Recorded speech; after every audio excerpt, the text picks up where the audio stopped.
Welcome to Living Life, the show that allows you to pursue things that make you happy, curious, and keep you open-minded. This is Living Life on the Empty the Bench Podcast Network. Hello, and welcome to Living Life, Organize, and Thrive. I'm Camille Prunka. If this is the first time we're meeting, welcome.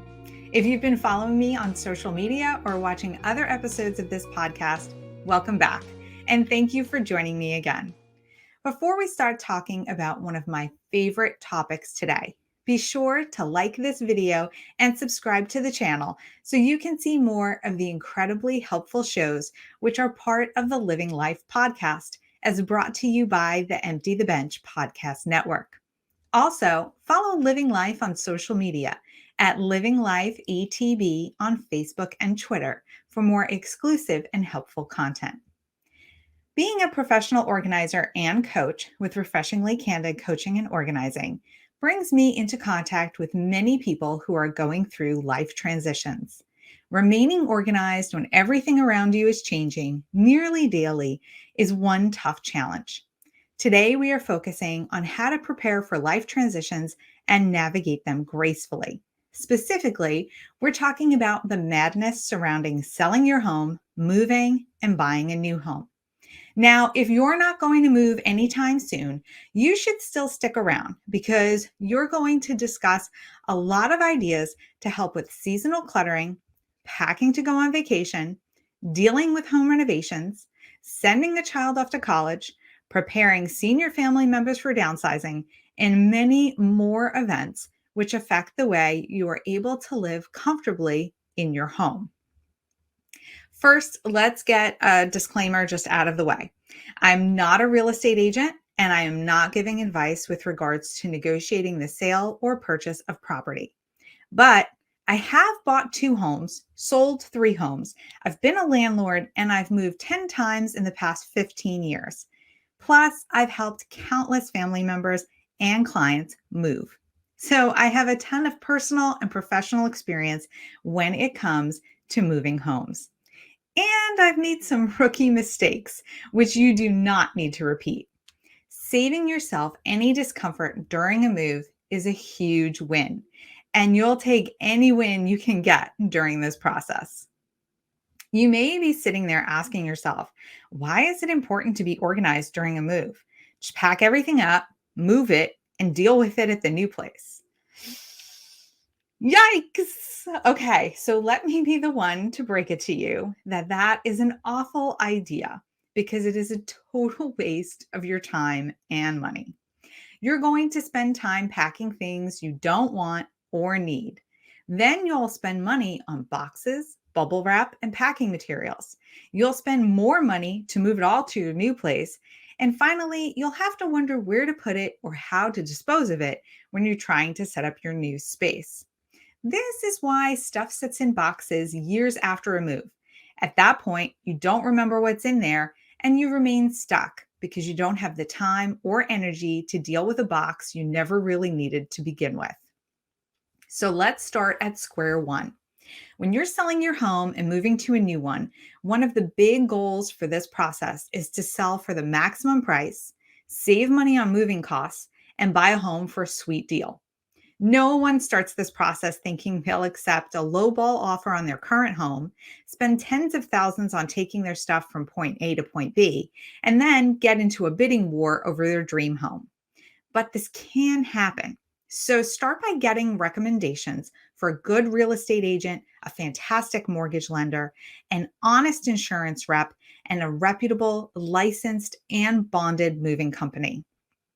Once you have a professional team working for you, it's time to take care of your part, getting your stuff under control. The number one way you can sell your house for the maximum asking price and save money on moving costs is by decluttering. You probably thought I was going to say you need to renovate an outdated kitchen or bathroom, right? Well, no.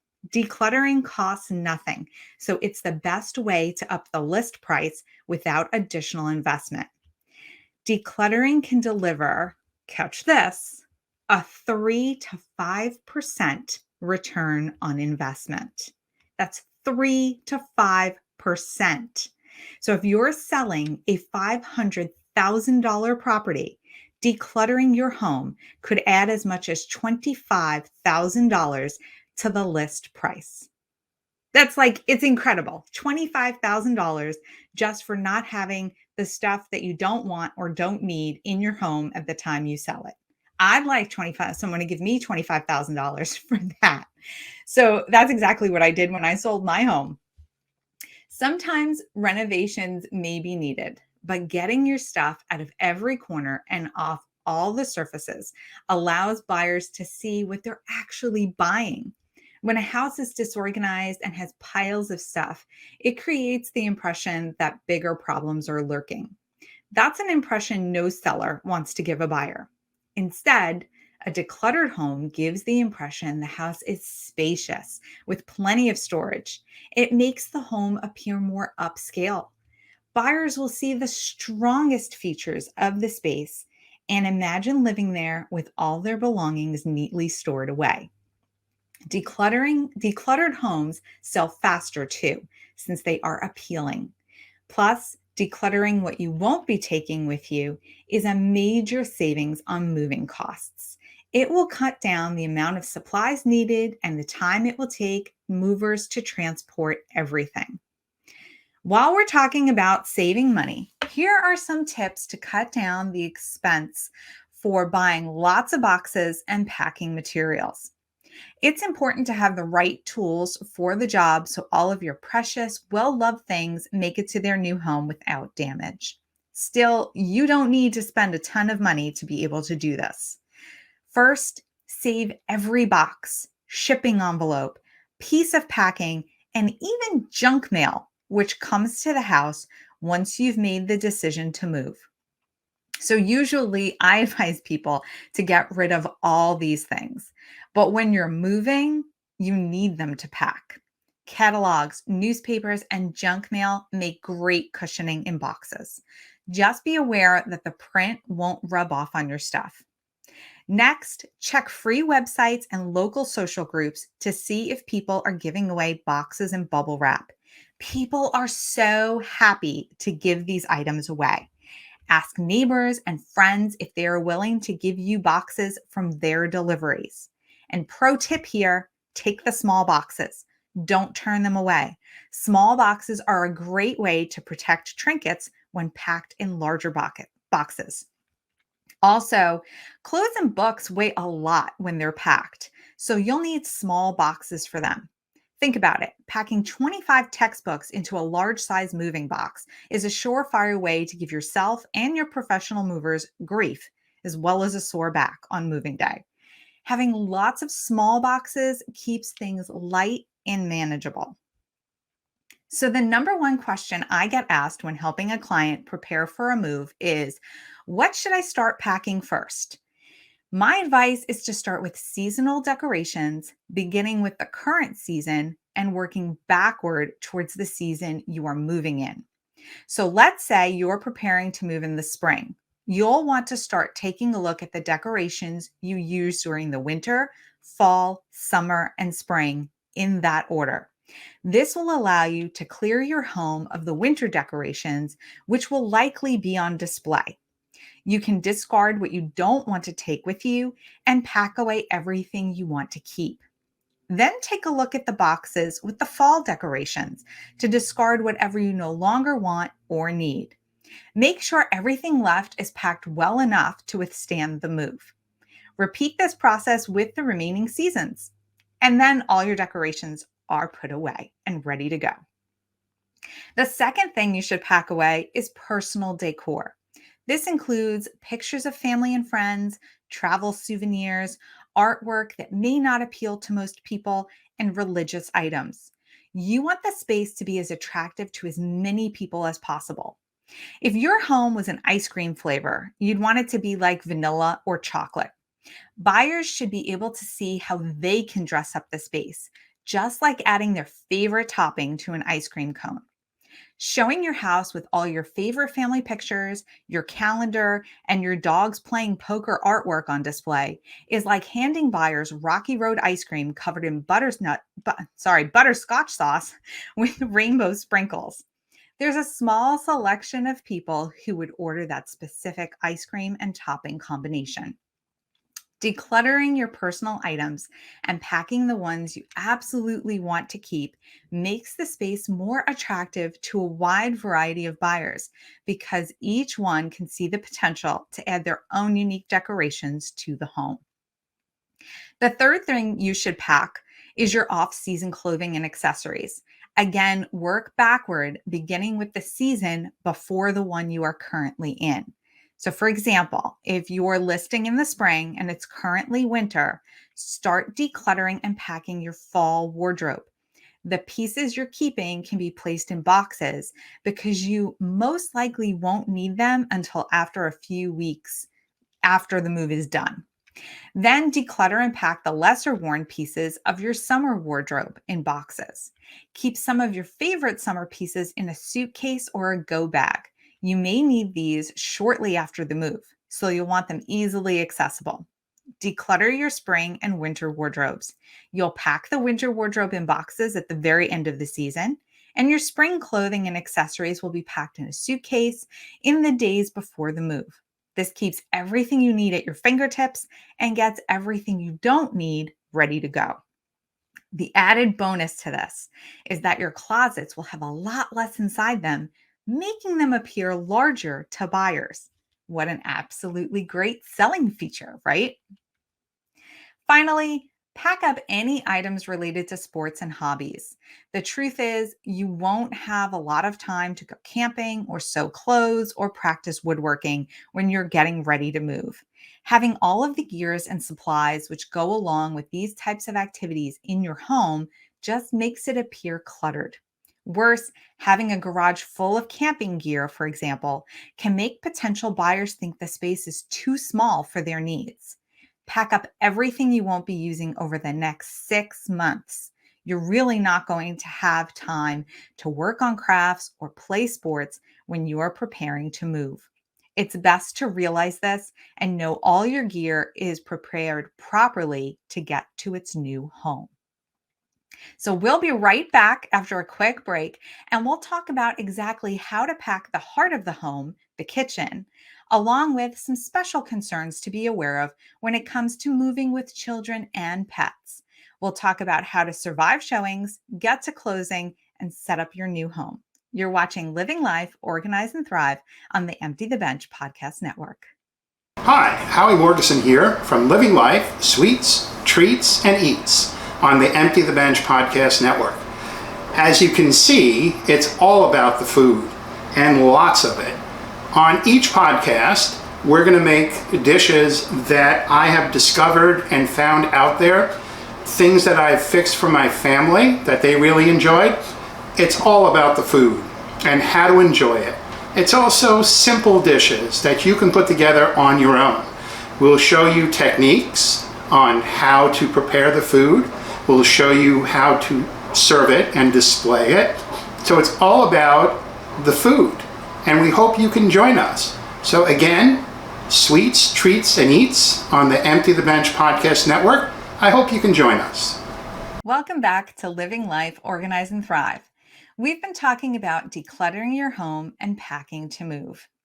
If you're looking for more strategies to organize your physical space and boost your productivity, follow Refreshingly Candid Coaching and Organizing on Facebook at Refreshingly Candid and on Instagram at refreshingly.candid. Read the blog at refreshinglycandid.com for more ways to simplify your life and achieve your goals. We've been talking about all the reasons you should declutter before moving, and I've gone over some of my notable packing tips to get your home looking its best before showing it to buyers. Now we're going to focus on packing the kitchen. This is the hardest room to prepare for a move because you need to use it every day. You'll need to eat right up until the day you leave.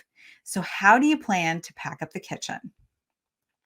I have 2 suggestions based on your lifestyle and family needs. First It's crucial to make peace with the fact that you'll need to close down your kitchen while you're showing your home. Yes, you're going to close it down. You are not going to be able to cook lavish meals once your home hits the market. Quite honestly, you're not going to be able to cook at all. I remember we put our house on the market. Our son was about 18 months old. We confirmed a showing at 7 p.m. one weeknight with our real estate agent.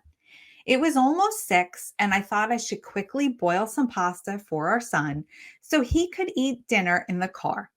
I figured I could make the food because pasta only takes a few minutes, pack it up, clean the kitchen, and have plenty of time to leave the house so the house would be empty for the showing. Well, the potential buyers showed up with their real estate agent at 6:15. I had just drained the pasta and I needed to ask them to wait outside while I quickly packed up everything I needed for my son, washed up the pot, and left. I managed to do this with my husband in 5 minutes, but it still left them 5 minutes to stand outside, inconvenienced. Plus, the house smelled like fresh cooked food, which is just not appealing to buyers. Needless to say, they did not make an offer. So, what's the solution when it comes to keeping your home ready for showings and being able to eat? First, start cooking through all of the food in your pantry about 6 to 8 weeks before showing your home. Just like packing up your seasonal clothing and accessories so your closets look larger, you'll want to use the food you have on hand so your pantry area is less food.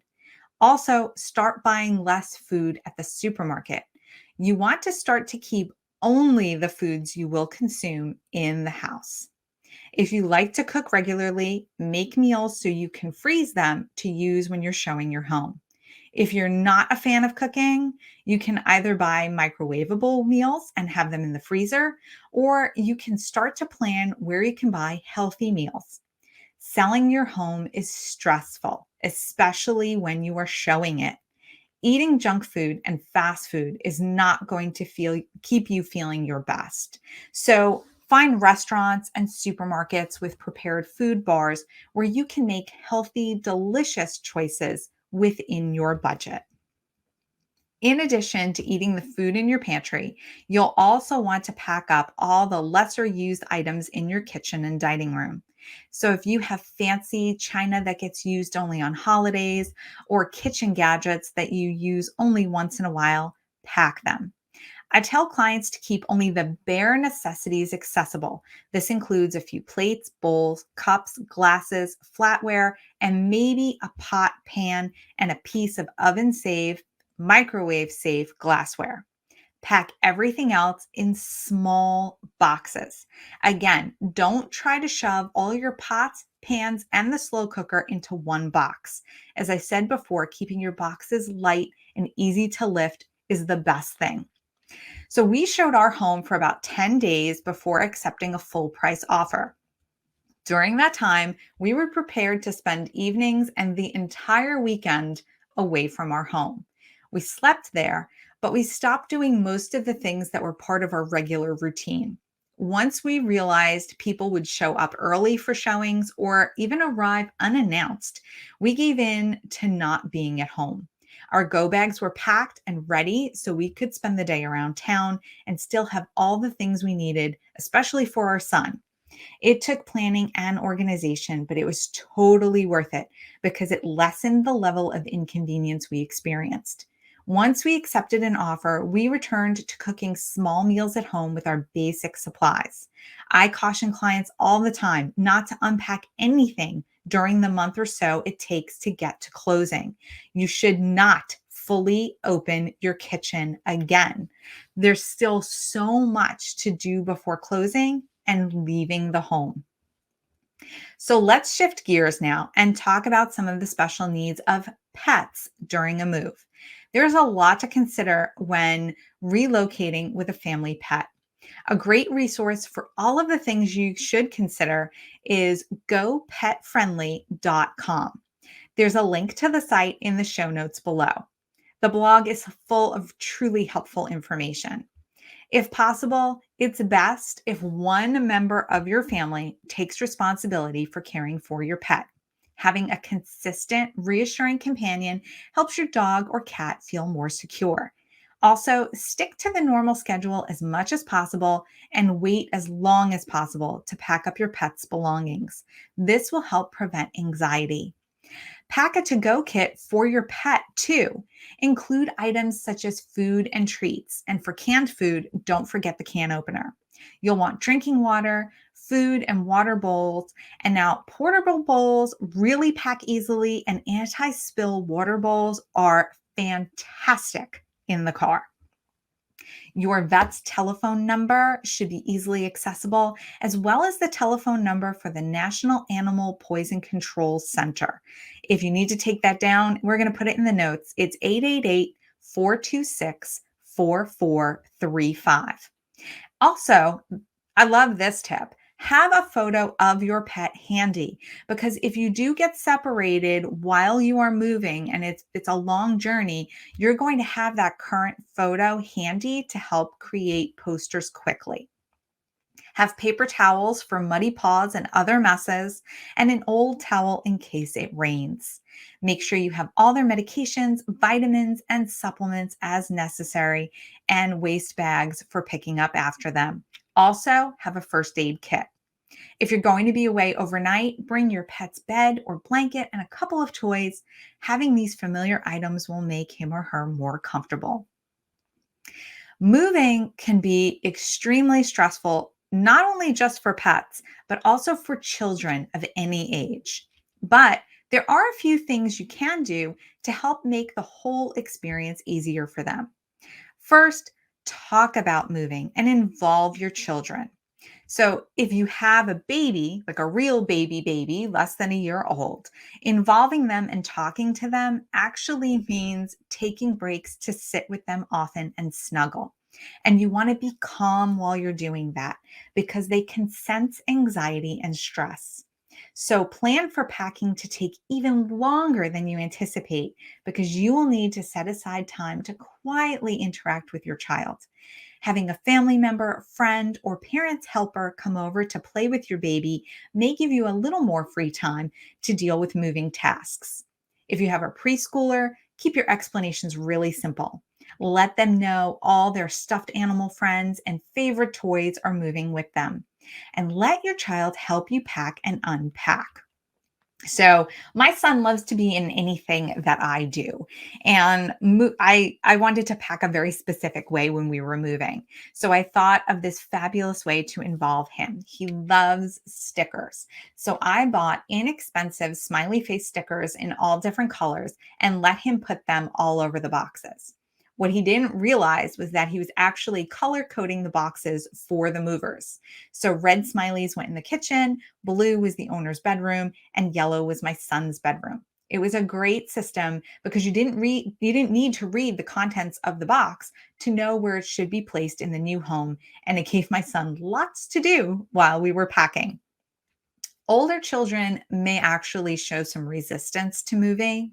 My suggestion is that you just hear them out and show as much empathy as you possibly can. Leaving friends and favorite places is really tough and emotional. So try finding a unique way to honor the good times you had in your home and say a goodbye. Also, take some time to set up a way for your child to communicate with their friends, like an email account or a family device, which can be used to video chat. Pack your child's room last. And when you arrive at your new home, set it up first. Make a first night kit with all the special things your child loves, like favorite sheets and blankets, pajamas, a nightlight, and special storybooks. This way, you're not going to be doing a frantic search through all the boxes when you first start to settle in. Create a secure, comfortable environment for your child and be prepared to spend extra time with them each night for the first few weeks. Overall, try to keep the same routine for your kids. The more things appear the same, the easier transition it will be for everyone.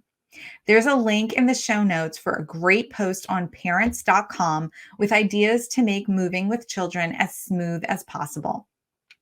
Finally, don't wait until the last minute to pack up the essentials. It should feel like you're staying at a hotel during the last 4 to 5 days before the movers come to get your things. The last morning is the time to take the sheets off the bed, grab your towel after a shower, pack your toiletries, and head out the door to your new home.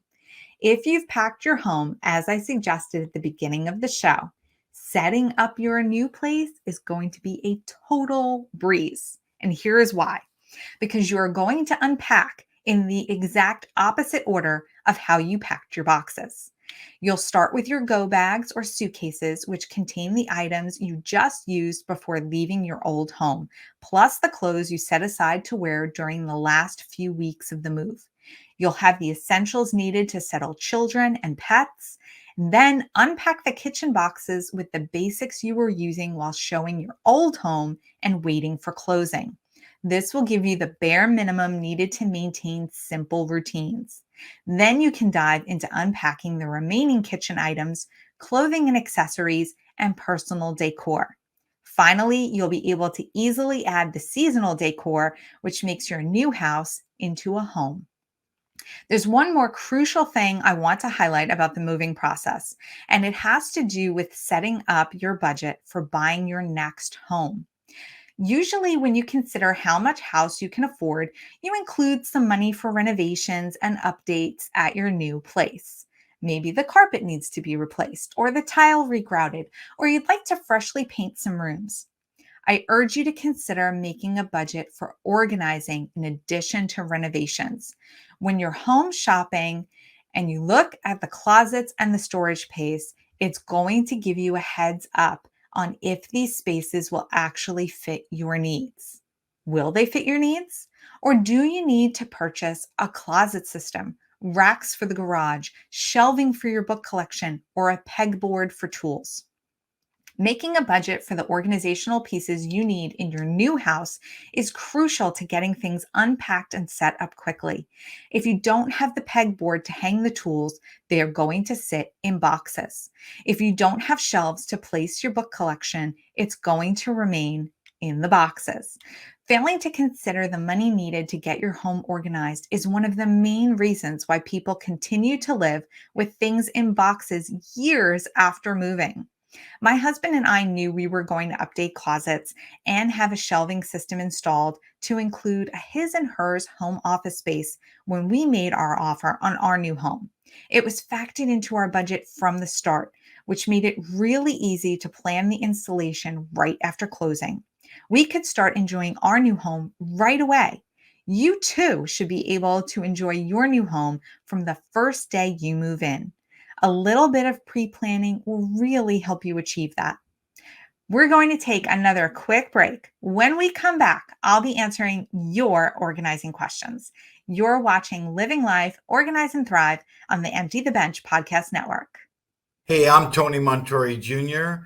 I know you've been following us and watching us on Living Life Home Design Concepts is my show. There's lots of shows and lots of interesting things going on here. I like to bring a new tip or tip of the month kind of thing to you, where I talk about design concepts, how to make it easier to hang pictures, how to enhance the energy in your home, or just decorating in general. So join me and look for a new episode of Tony Montori Jr. on Living Life Home Design Concepts, and I'll help you solve some of your home decorating situations. Hi, I'm Jerry Barmash. Join me for Here Now the News. It's an entertaining one-on-one interview featuring newsmakers and much more, whether it's political or pandemic related, someone from the media or an author. You'll find it here. A fun chat. Hopefully you'll learn something too. Recent guests have included Petri Hawkins-Byrd, the former Judge Judy bailiff, legendary game show host Bob Eubanks, and Matt Asner, son of famed actor Ed Asner.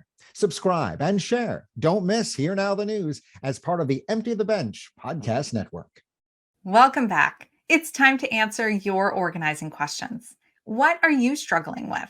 Send an email to hello@refreshinglykcandid.com to have your question answered during the podcast. I'd love to be able to help you solve your organizing dilemmas. Today, our first question comes from Kelly in Fort Worth, Texas. She says, decluttering is really difficult for me. I might be right up there as being the most unmotivated person. I want to do things, but I just watch videos and listen to books about decluttering, but I have a hard time doing it. What's your suggestion to get started and stay motivated? This is a great question.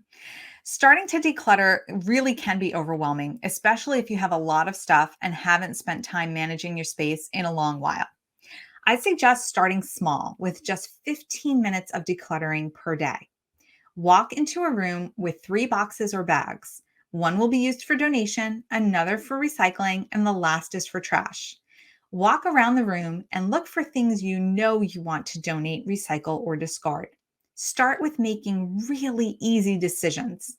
Once you see these things removed from the room, you'll start to feel lighter and find it easier to continue to declutter. I have a helpful resource I share with my clients. It is a sheet with 8 questions you can ask yourself when trying to figure out if an item is clutter or a keeper. These questions include ones like, if I was shopping right now, would I buy this? And does this fit my current style? I use these questions myself when downsizing a space. They really aid with discovering what is well loved and well used in your home and what is no longer needed. A link to all 8 questions is in the show notes below. If you'd like to gain motivation when it comes to decluttering, then you want to start building a decluttering habit. Brain science shows us creating a habit is done in 3 steps. First, there's a trigger, followed by an action, and then a reward.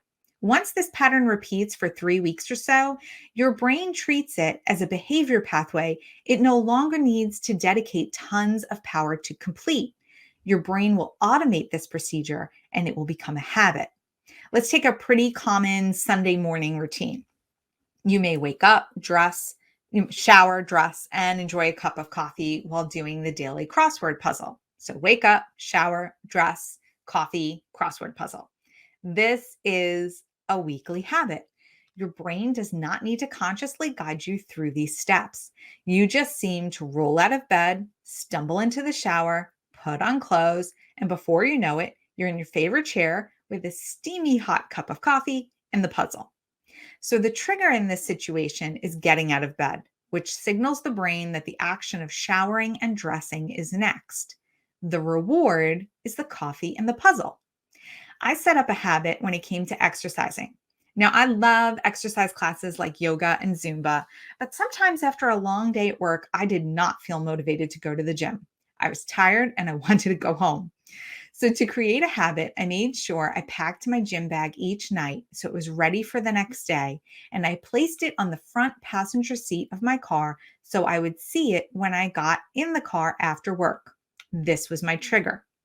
I'd then drive to the gym, which I needed to pass to get home, so there was no way to justify not stopping. I'd take the class and give it my all because I knew the reward was coming. So there was this absolutely fabulous juice bar at the gym. They offered the best pina colada protein shake I have ever tasted. This pina colada shake was my ultimate reward. I'd have one every time I went to the gym, and honestly, I never felt guilty because I had earned it. This was my habit, and it kept me on track to achieve my fitness and health goals. Setting up a decluttering habit can be as simple as having 3 bags or boxes set out on your counter to use to declutter a small area in about 15 minutes that day. The bags would be your trigger. Then you'd spend 15 minutes in the action phase of decluttering. Finally, you'd get the reward. And here's where you get to pick just about anything that will make you feel amazing. Maybe you get to watch a favorite show or enjoy a glass of champagne or take a hot bath with aromatherapy candles. The choice is totally yours. Just don't make your reward an online shopping session or time browsing in your favorite thrift store. You don't want to choose a reward which is going to bring clutter back into your space. I hope setting up a decluttering habit works for you and keeps you motivated to clear out your home. Thank you again for your question. So our next question comes from Lee in Chantilly, Virginia. He writes, I have a lot of old towels and linens I'd like to get rid of, but I feel bad about throwing them in the garbage. Is there a way to donate used blankets and towels? So I understand this. It stinks when you realize something like a towel or a blanket is at the end of its life cycle. You don't want to add it to the landfill, but you know it's not comfortable to use anymore. And most traditional donation centers do not accept used linens. Still, if the used towels, blankets, and sheets are not completely tattered rags, then you actually can donate them to a local animal shelter or wildlife rescue group. These organizations use the linens when bathing animals, as well as to create comfortable beds for them. It's the best way to give new life to outdated linens. I really hope this helps, Lee, and thank you for emailing your question. Our final question comes from Charlie in Massapequa, New York. She wrote, I'd love to teach my daughter how to keep her room and toys neat. How old do you think she needs to be before I can talk with her about this and she'll understand? What are some organizing chores I can give her that are age appropriate? She's 5 years old. So let me start by telling you, I love this question. Your daughter is at a great age to start learning how to organize and complete chores around the house. Basic chores are great for kids. It gives them a huge sense of accomplishment and allows them to participate in the household activities while interacting with other family members. Bonus, it gives parents a much needed helping hand. I started teaching my son by modeling habits and talking through routines when he was a little over a year old. He was actually walking by that point, and I would say things to him like, let's take off your pajamas and put them in the hamper while we were doing the action. So one day, my husband, who doesn't normally do this, but he left his pajama pants on the floor next to his bed and next to the hamper. My son was in our room with me while I was making the bed. He saw the pants on the floor, but he did not know my husband had a hamper right there. So he picked up the pants, carried them to his room, and put them in his hamper because he knew that's where I put the dirty clothes. I was absolutely amazed. I was thrilled.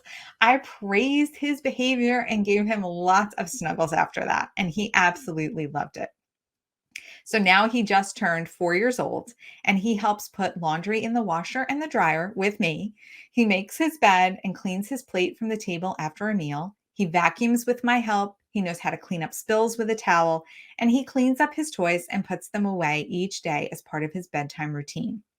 Now, each child is unique and will be able to perform chores at their own pace. There are no absolutes or milestones here. So see what your child is interested in and encourage their participation by finding ways they can contribute and succeed. There's a link in the show notes to childdevelopmentinfo.com. I highly recommend their ultimate list of age-appropriate chores for kids.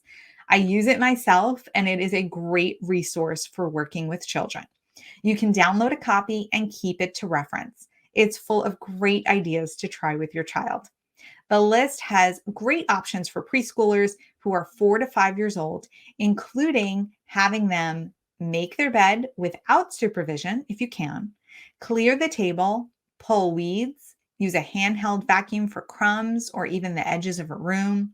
They can water flowers. They can put away clean utensils. They can even wash plastic dishes with supervision or assist a family member with setting the table. My son loves to bring in the mail. He also brings in packages and even a grocery bag now and then that's light in weight. He can sort his laundry into whites and colors before they go in the wash. You can have children match their socks together, dust with a cloth, or care for an animal's food and water dishes. The best way to get young children involved with chores is by asking them to help and then talking them through the process of getting to the goal. Add a bit of praise for a job well done and a few small rewards, and your child will be a rock star when it comes to staying organized and completing tasks around the house. Thanks so much for your question. I really hope this helps you. If you have an organizing question you'd like me to answer, reach out by sending an email again to hello@refreshinglycandid.com. For more ideas on living an inspired and organized life, please visit refreshinglycandid.com. That's www.refreshinglycandid.com. Thank you so much for joining me today for Living Life, Organize, and Thrive. I'm Camille Prunka with Refreshingly Candid Coaching and Organizing. Until next time, I hope you feel inspired, comfortable, and happy in your space every single day.